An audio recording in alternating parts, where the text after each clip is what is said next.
今回は普段ドールメイクで使っている道具を紹介してみたいと思います。私はドールメイクを始めて約2年なんですけども、2年ずっとメイクをしてたわけじゃなくて、ペースでいいと月1個か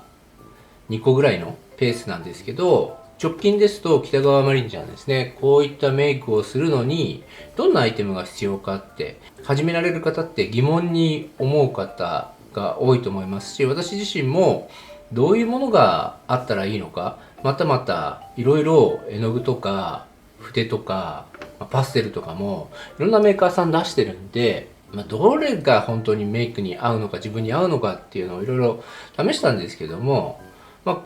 こで映ってるのはその中の一部なんですが、だんだんですね、自分に合うものっていうか使ってくるものっていうのはだんだん収束してくるっていうんですか、安定してくるので、その今私が主に使っているものをメインにですね、これから始められる方向けに何か伝えられればなと思って作っております。このマリンちゃんは吸盤ヘッドを使って電熱ペンでソフビ盛りしてるのでちょっと加工が必要なんですけれども、基本的なメイクはここにあるものを使ってます。まずですね、ちょっとかたして、まずメインのメイクですね。これは何を使ってるかっていうと、主にですね、ボクさんの造形村というブランドのメイクカラーセットとベーシックカラーセットっていうのを使ってます。これにはいくつか色があって、ベーシックカラーセットの方はこう茶色というか黄土色というか、これちょっと混ざっちゃってるかもしれないんですけども、メイクが基本的にできるかなっていう色が揃ってるものと、このベーシックカラーのセットですね、三原色とか黒白とかが入っているこの色のセットですね、この2つを主に使ってます。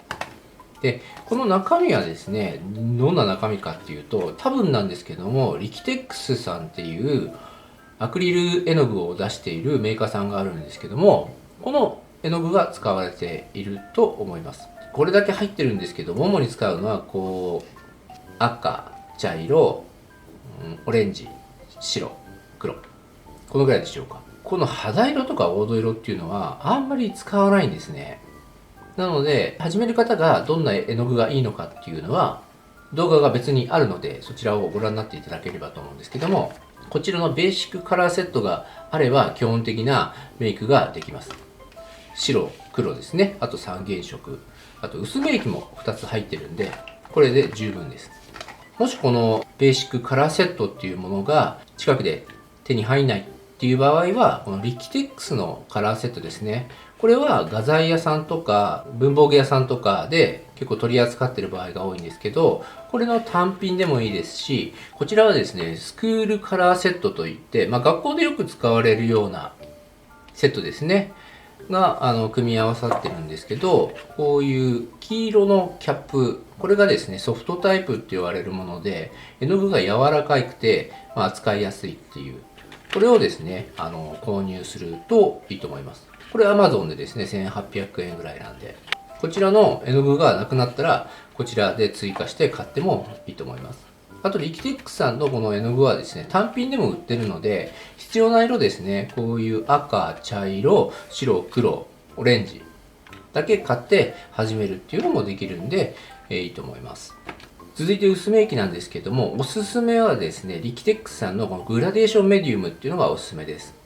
何がいいかっていうのは使ってみないと実感できないと思うんですけども、アクリル絵の具って水で薄めることはできるんですけども、すごく乾燥が早いんですね。なので筆でこうメイクしてると、メイクしてる間にもうどんどん乾いちゃうんで、その乾きをですね防ぐっていうのがこのグラデーションメディウムですね。で、乾きが遅いとムラが少なくなるんで、これとてもいいんですね。あともう一つですね、ボークスさんの造形村のブランドからオリジナルの薄め液が入っていて、このベーシックカラーの薄め液にも入っているものの別売りのものですね。薄め液この中に入ってるんですけども、結構 10ml なんであっという間になくなるんで、予備あれば買った方がいいと思うんですけど、これを買うならグラデーションメディウムの方がおすすめですね。あとですね、メイクを修理するときにクレオスさんのミスターカラーシンナー薄め液っていうのがとても使い勝手がいいです。綿棒にシンナーを含ませて間違ったところをですね、こう訂正したり消したりですね、するのにとても便利です。メイクで一番重要かなと思ってるのは私はブラシだと思ってるんですけど、ブラシはですね、造形村さんのこのラベルが青ですね。で、細さが4種類あって、1、3、5、7ってあるんですけども、主にこの7番と3番っていうのを使ってます。これはプロの方がよく使われてるものらしいんで、それを使ってるんですけど、あとですね、すごく細いところをメイクしたいときに、ゴッドハンドさんの極面相っていうのを使ってます。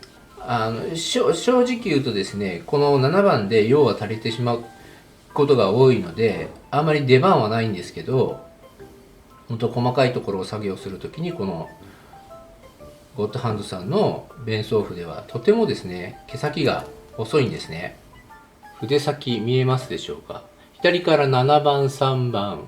ゴッドハンドさんですね。こんなに細いので、細いところを描くときに、結構楽ちんに塗れるんで、これ使ってます。メモは100均のものなんですけど、太いもの、中くらいのもの、極細の面相筆があるんですけど、これは細かいところを消すのに便利なんですが、いかんせんですね、コストが高いので、私はあんまり使ってないです。でその他にはパレットです。私は陶器の海皿を使ってます。筆洗うのはこういう何でもいいと思います。容器、陶器でもプラスチックでもいいと思います。これが基本的なメイクのセットですね。続いてチークやアイシャドウを塗るためのパステルですね。これを何が使ってるかっていうと、基本的にはこの造形村さんの SDO メイクスパステルっていうスタンダードなものがあるんですけども、これ6色こんな感じで入ってまして、私の場合はこのピンクとオレンジがあればほぼ用は足りる感じです。ただですね、いろいろこの試す中で、こちら結構ゴージャスな入れ物があるんですけど、これはですね、ルミナスエトワールさんのアフロディーテっていうシリーズのパステルなんですけど、じゃん。とっても綺麗ですよね。このですね、パステルを今メインで使ってます。パステルの筆は同じくルミナスエットワールさんが出てるアフロディーテのシリーズのこの筆ですね。この6本セットがあるんですけども、これを主に使ってます。これはですね、数少ないドール用と謳われている筆でですね、こちらもドール用のパステルなんですけども、とてもですね、繊細な筆先でとてもメイクしやすいものなんですね。この筆を使う前はこういう100均のですね、メイク用の筆を使ってました。これでも全然問題なくてですね、メイク始める方でしたらもう100均の安いアイテムで十分だと思います。造形村さんのパステルはですね、こちら結構色が入ってるんですけども、この中身はですね、ゴンドラパステルかな、それともホルベインさんのパステルか、ちょっとどっちか正確には分かんないんですけども、このゴンドラパステルっていうのが売ってまして、これですね、何色、24色とか48色、60何色、100色とかあるんですけど、ホルベインさんのでしたら一本一本買えるんで、好みの色を選んでもいいと思います。ゴンドラパステルさんは2本で1セットなんで、ちょっと割高になっちゃうんで、単品で買うんでしたらホルベインさんの単品のパステルを買った方がいいですね。ボックスさんのプラモデルコーナーには確か単品でホルベインさんが売ってたと思います。この他にもですね、いろいろ気になって100均のパステルとか、これは Amazon で売っている激安パステルですね。ジャンルで言うとソフトパステルっていうものなんですけども、このソフトパステルっていうのを使ってみた動画も紹介してあるので、よかったらご覧になってください。最後にですね、必須ではないんですけども、パステルを塗ってもですね、この表面にパステルの粉が付着してるだけなので、手でこうこするとですね、パステルが取れちゃうんですね。それを定着するために、ミスタースーパーカラー艶消しフラット、これをですね、吹きかけてあげると、パステルが定着して取れにくくなる。あとメイクも取れにくくなるっていう効果があるので、これを予算があればですね、これ1000円ぐらいですかね。このメイク結構完璧に仕上がった、残したいっていう場合はこれあった方がいいです。クリアなんですけども、3種類あって、光沢と半光沢と艶消しってあるんですけども、光沢でやってしまうとメイクしたところがテカテカになっちゃうんで、この艶消しを買った方がいいですね。ただですね、これをコーティングしたからって取れなくなるわけじゃなくて、先の尖ったですね、